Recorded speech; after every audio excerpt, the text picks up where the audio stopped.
What's up everybody, this is Jesse here with JLS Comics. Thanks for coming back and checking out another video for me. If you saw earlier today, I put up a little bit of some footage from the convention that I went to at the beginning of December. It was called Paradise City Comic Con. I was right here in Fort Lauderdale, Florida. I was actually working, so I didn't have as much time to go around and kind of get some footage and stuff as I had hoped, but I still managed to get some pretty cool things done at the same time. So I say I was working. I don't want that to sound negative. It was actually pretty awesome. I had the pleasure of working with one of my friends, and their booth actually is a gaming booth. So people can come in and play the video games. Everything from Xbox One, I think, all the way back to the Super Nintendo and everything in between. So you get your GameCubes, your Genesis, PlayStation 1s, PlayStation 2, Xbox 360s, and it goes on and on. So it was pretty cool just being around the games and seeing all these and watching the people play. I couldn't play myself, but it was cool being able to watch them. So it was fun. But the place where it is, the venue, is called the Broward County Convention Center, and it's right next to the seaport. So that's where all the cruise ships come in. That's where they bring in, I think they bring in some cargo and some freight through there, maybe some oil. I see some freighters going back and forth from the beach sometimes. There's actually one that got run aground, but that's a different story for a different time. So it used to be that you had to go through, I guess, the TSA or Border Patrol, and there's a checkpoint and stuff you'd have to go through. So it was a bit of an inconvenience, and you don't have to do that anymore, but I think that there's still that connotation and that association with it. So sometimes people don't bother. And because of that, there weren't as many people at this venue, and I've noticed it as a trend at this venue, that there haven't been that many as in the past. So that being said, there was still a pretty good turnout. Amazing, set of guests and people that were there. I got to meet quite a few artists, writers, creators that I was really, they've been on my sort of comic book bucket list, of people to meet. So I got to check off some of those, which was really awesome. I got to say hi to Nakia Burris, but that's it. I was trying to get a signature or something for another YouTuber, but I was only able to say hi to her. She's one of the Rangers. She was actually leaving when I saw her because I was working when I got to her booth. So that was cool. And then I saw a bunch of other people. Robbie Rodriguez, who I was trying to meet in 2015 in SuperCon. This is the next time he came back, so it was really cool getting to meet him. I got some stuff signed for him. Really nice, super cool dude. I bought a really awesome print from him as well. Got a picture with him, but I went and looked at it later, and I saw that it didn't take. So we just asked somebody random to take a picture. So the next day when I was back, I was actually walking through the lobby area before you go in, and I saw him walking out because he smoked, so he was going to have a cigarette. And I went, "Hey Robbie," and he looked at me and I'm like, "Hey, can I take a picture with you?" And he remembered from the day before, so he was happy to do it and stuff. So really cool guy. I know that there's been news about him retiring. He has keratoconus, which is like a degenerative eye condition. I think he's legally blind, so his time with the books is pretty limited. He's creator of Spider-Gwen and stuff. So we'll look at that when we take a look at the books in a moment. The next person I met, this isn't a list, but I met John Beatty, who also was really nice. I think he was there with his family. He was the one, on the Secret Wars of the books that I got signed, and I think that everybody tries to get him to sign. It was between him, Mike Zeck, and Jim Shooter. That's sort of the trifecta there for the Secret Wars books. If you can get those on there, that's awesome. I managed to meet him. Really nice. I caught him in the middle of eating a sandwich, but he's still obliged. And it was pretty interesting about Secret Wars. It was actually, I didn't know this, but it was created, I guess, mainly through Jim Shooter, the concept that is, basically just to sell some toys through Mattel back in the 80s. So, there you go. There was David Finch and Mike Grell. I got a bunch of new David Finch stuff, namely some Psylocke, that I was hoping to have him sign. And then Mike Grell, there's actually a Green Arrow book that I remember from my childhood, his run on that title. But they canceled. There was Mark Bagley, but he was leaving by the time I saw him. But for some reason, I was walking by with my camera, and he goes and he like waves, so that was pretty cool. Still got a wave out of him. And then the other person that I sort of met was Clayman, and I had him sign. I have Poison Ivy Cycle of Death #1, which is a mini-series, and Amy Chu signed it. So now I have Amy Chu and Clayman both signed on that. So that was awesome too. He was doing a commission, so I didn't get to talk to him too much, but you know, still got to say hi nevertheless. Neal Adams was there. He seems to be a regular down here in South Florida, so it was really cool. He's got this giant booth set up. Talked to him for quite a while actually. It was, you know, a time when there weren't that many people there, so he was able to just chat it up. He's very nice, very personable, and sort of very willing to tell stories about him and whatever. So he was talking about, you know, the plane and the stuff. So Edwin is his son, who I got to meet last time too, that I took a funny selfie with, Joel Adams, you know, from King of the Hill. So that was cool. And he was, I wanted to ask him about Harley's Little Black Book #5, which is a book that has been pushed back so many times. I think it was first solicited in May of this year. We're finally getting it on the 28th of December. He did his part, and then there was the colorist, his name is Paul Mounts, and he was having some health issues apparently that really delayed the book and pushed it back. So I thought that was interesting. And then the other interesting piece of that was that it actually went to Joe Kubert first. They reached out to him to do the book, which if you look at the cover, it's an homage to Superman versus Muhammad Ali from the 70s, which was a Neal Adams piece. Joe Kubert was doing an homage cover to Neal Adams, and then when Kubert came off the book and they reached out to Neal, he basically took the image, because he liked it, swapped out some of the faces. I think Joe had like some gangsters or something in the audience, and then Neal, as he did with the original, swapped out for you know, some celebrities and stuff, and you know, just basically essentially kept the image, did the line art for it via the Lightbox, and then passed it on to Paul where it got delayed. You know, that was funny. I noticed, and there's another YouTuber, his name is Manuel, or Manny NYC, and he has a funny story. Go over to his channel and, you know, ask him about it, about Neal and some cookies, or some donuts actually. And then so I was there talking in front of Neal on the table, and I looked down and I noticed he had this tray, this giant tray of Oreo cookies. So, and then I thought of Manny's story with the donuts, and it just made me, you know, laugh, and I got a little bit distracted, but we can add that to the list now. That's something else that Neal Adams likes, is his Oreos. So if you ever see him, drop by there, give him some Oreos. I'm sure he'll like it. Jim Steranko, nice. Very long line. I didn't get to spend much time saying hi to him, just kind of hi, shook his hand, and that was kind of it for him. Next person was, and this is an interesting story, George Perez. He was actually not signing in the main artist alley. There was a vendor there by the name of Holy Grail Comics. It's a local place. Really cool booth. They actually have like a wooden floor and like metal walls surrounding their square footage for their sales space. And they had George Perez there in that area, and they were giving out tickets. He was only going to sign, or you know, sort of meet and do books for 200 people. And I was in line. I happened to get number 169. So a little piece of paper with 169 written on it, nothing fancy. But I went back because I had to go back to the booth where I was working, at the video game booth, and I looked through my stuff. I was showing them like some of the books I got signed, some of the stuff that I bought, which we're definitely going to get into that in a minute. So, and then I'm looking around, I'm like, shit, where's my, oh crap, I lost my ticket. Oh no. So I had to run right back over to, they're like, oh, because it was,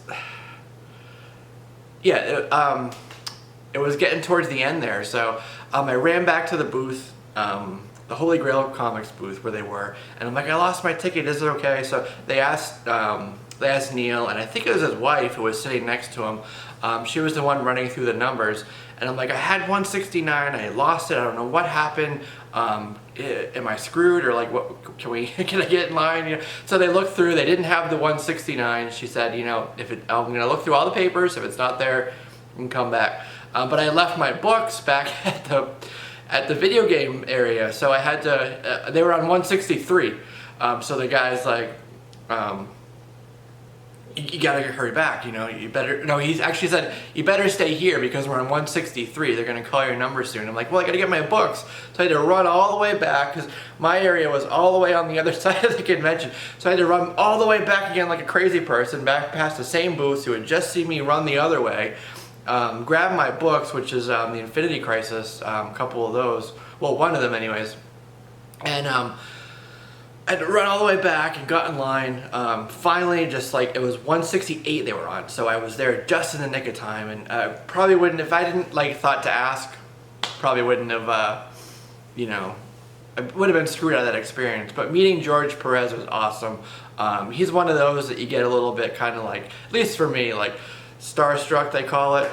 He's one of those guys that I've always wanted to meet. I've seen him on TV, I've seen him in this and that, I've always admired his work. But to be able to meet him and confirm myself how nice of a guy he is and the time he'll take, and you know, just couldn't be nicer. Couldn't have been a better experience as a fan to meet him. So that was really cool. Tim Seeley basically said hi. He was working on a commission too.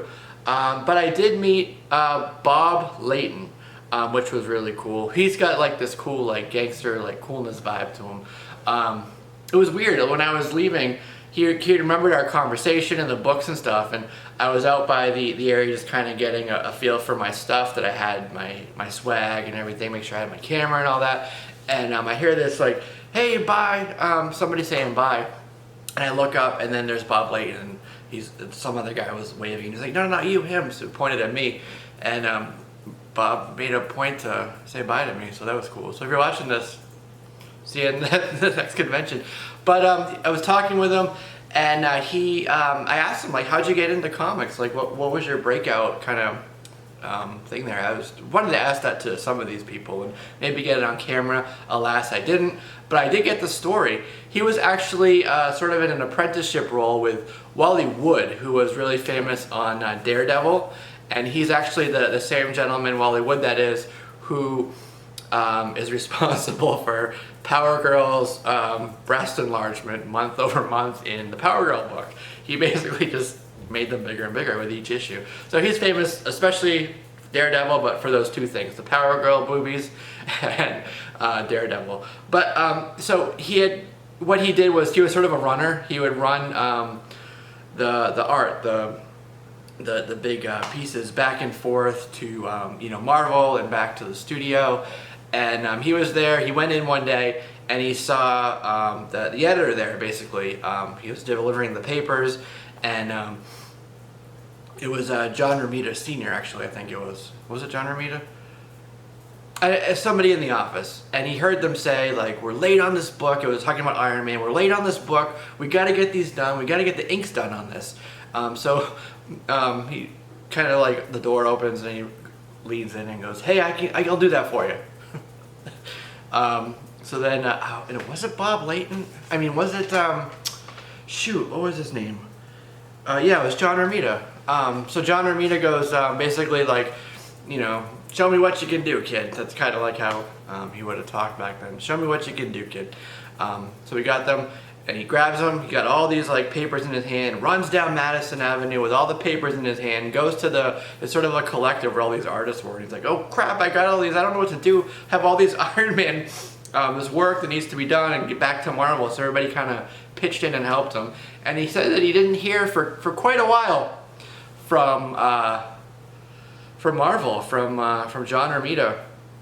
So he thought he screwed up after he sent the stuff in, or they didn't like it or whatever, but randomly later on he gets a call and basically says, congrats, you're the new inker on Iron Man. And that's how he got in. Other than like the apprenticeship stuff before, that was his first sort of breakthrough, was the inking on Iron Man. And then of course he went on to make one of the most iconic Iron Man stories that has ever been. You know, it was even supposed to be part of Iron Man, I think Iron Man 3, with the Demon in a Bottle story. But we're at 15 minutes, so that's enough of my stories about the con. Let's go look at some books. Alright, so let's take a look at some of the books that I got. Before we do that, I want to show you the art print that I bought. That's from Robbie Rodriguez, and I thought it was really cool. He did sign it on the bottom for me. I forget who he said it was signed by. Sort of modeled after. He used inspiration from a celebrity female artist. If you know, please let me know in the comments. But I did think it was really cool, so I really wanted to have a copy of that for my growing, steadily growing art print collection. So got that from his table. Next up we have World's Finest. This is issue number 240. And the interesting thing about this book, it was actually it was written by Bob Haney with Dick Dillon on the interior art, and it was Ernie Chan who did this cover here. And this was at a time with World's Finest, especially with Bob Haney doing it, where the stories are pretty crazy and out there. So you basically had, you know, Superman, his mind's being controlled, and Gerald Ford, you know, the president, says to Batman, "Hey, can you kill Superman for us?" And Batman goes, "All right." He's basically going to murder Superman just because the president asked him to. So thought that was interesting, and it is an example of, as you can see, Batman with a weapon. So that was the first thing that drew my attention to it, was Batman holding the weapon there. Alright, so then the next one we have is Justice League Dark, issue number 0. And that's the 0 issue, of course, for the new 52 run, which is emblazoned on the top there. Jeff Lemire, Ryan Sook.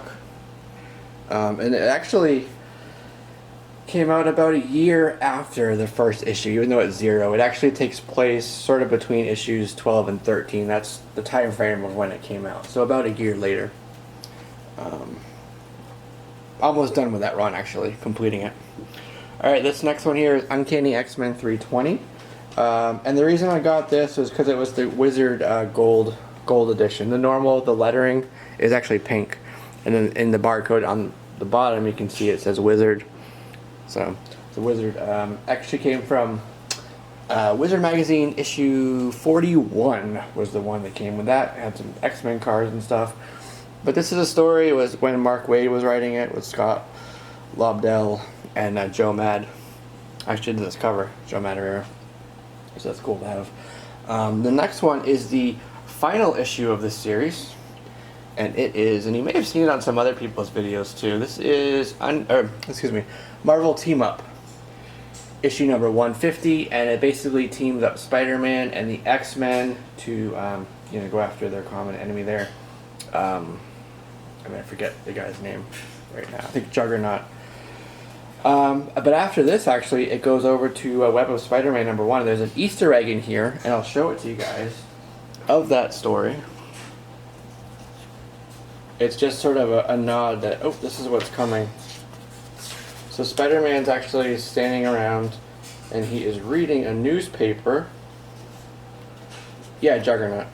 So he's reading a newspaper. Jeez, Juggernaut's taking up a lot of these pages. Where are you at? Oh, here it is, okay. So you can see here. See right there? That's Web of Spider-Man. It's a little Easter egg in there. I thought that was interesting. So there you go. That's the last issue for that one. Alright, that's from 1985. And the cover's by Barry Windsor Smith. I don't know if you guys know who he is. He did some fine art, basically, is what he's known for. He joined a commune in Manhattan at the time, and he was there with Mr. Bernie Wrightson. So that was pretty cool. He done Conan, he did Weapon X, and some Valiant stuff. So there's that. Alright, anyways, I'm rambling. Tokyo Ghost number 1 is the next one here. Image, 10-issue run. Rick Remender, you can see there. And Sean Gordon Murphy is the Murphy. And I believe it's Matt Hollingsworth is the Hollingsworth. cool story. I didn't have issue 1 though, even though it didn't come out that long ago. I think it's from I don't know, a couple of years back. But it takes place in 2089, and humans are basically addicted to entertainment, and they're addicted to technology. So that's the premise there. Dystopian future. Now the next one I have been wanting. It's been on my want list, and I finally got it. I got a good deal on it. It's Encyclopedia Deadpoolica, and it actually came out in the late 90s. It was 1998, and there was the first ongoing run on Deadpool, and it wasn't doing that well in sales. So Marvel said, "Hey, let's have a Deadpool month," which they seem to do a lot now. Let's have a Deadpool month. So they came out with this book. They came out with the Whittle Wade. And then they also came out with one more, which was Baby's first Deadpool book. So there was 3. They didn't sell that well. The print run on it was about 19,000. I think it was about 19,000. So I don't know how many are out there. I see one every now and then. Literally, probably, the guy said he probably gets one every couple years. This one here, it's in Mylar. It's the highest grade one that I've ever seen. So really happy to have it. It's not an original story. It's not a one shot or anything. What it is basically it's an overview of who Deadpool is, trying to introduce new people to the character for the run. That's kind of getting people to buy the run. It wasn't doing that well in the sales, like I just said, but it goes over the first 2 miniseries, and then the first 22 issues of the ongoing. So. What's that? It's kind of a summary of Deadpool up to that point in 1998. So there you go. And you guys know that I am a big Greg Horn fan. So I picked up a couple Greg Horn books for really cheap. It's Miss Marvel number 29. Alright, I think I got more Miss Marvel there. No, maybe not. He didn't do the whole run on that. I think it was about a 50 issue run. He did issues 12 to 30, so this is the second to last one on that title. But you had other people: Frank Cho, David Mack, Michael Turner, Takeda, Tadado, Ed McGuinness. So a lot of people did it, and then he was in the middle there. So this here is another one here. It's Mystique number 8. Definitely a very obviously Greg Horn story. Art, right, that is. Brian K. Vaughan did the story on this, and it's actually the first one that he's credited with. But in issue 7, there's a teaser in like the letters page and stuff in the back for this issue, which Greg Horn also did. So if you really want to be a completist with Greg Horn, get issue 7 and 8 from this title. Okay. So then I got some Electros. And we got 11. Now the Electro run actually went from 2001 to 2004. It was a 35 issue run. There's issue 12. And Greg did issues 1 through 22, I believe it was.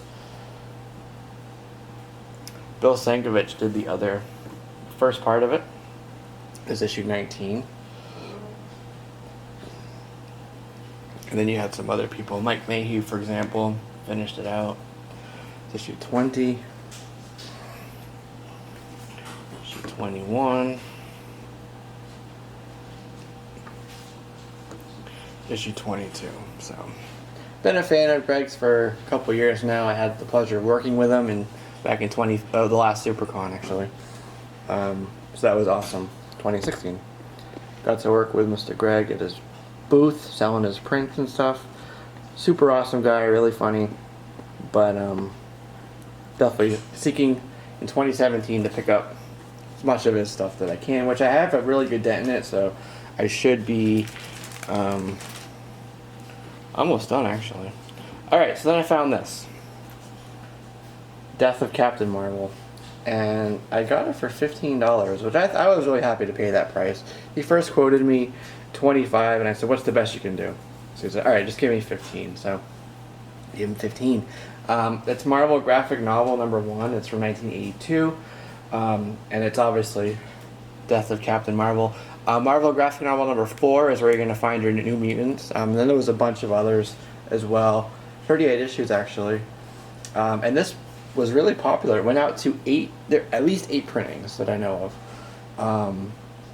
And it's got like pretty much everybody in it. The one exception is the Silver Surfer who's in here, but he was actually later revealed to be a Skrull. So it wasn't technically Silver Surfer, even though it looked like him. Yada yada yada. And it's an homage, probably the best of the homages of Michelangelo's La Pieta sculpture. And I have a few of the other ones, like for example, one I'm about to show you is another one. Okay.